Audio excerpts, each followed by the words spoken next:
देहूनगरीत एक दिव्य सकाळ उजडली होती.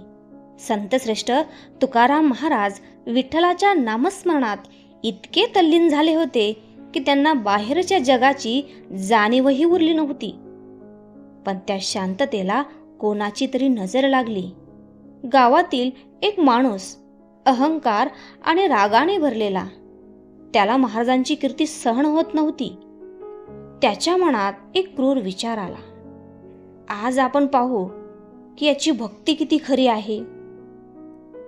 तो संतापाने उकळतं पाणी तयार करू लागला. महाराज मात्र अजूनही विठ्ठलाच्या नावात दंग. रामकृष्ण हरी, रामकृष्ण हरी.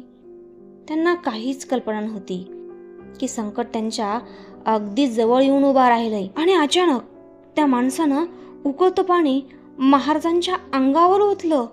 लोक घाबरले, पण महाराज शांत. सगळे गावकरी थरारले. आता महाराज रागवतील, ओरडतील, शाप देतील. पण जे घडलं त्याची कल्पना कुणीही केली नव्हती. महाराजांनी डोळे उघडले. चेहऱ्यावर वेदना होती, पण मनात द्वेष अजिबात नव्हता. ते फक्त हसले आणि म्हणाले, देवा, याला माफ कर.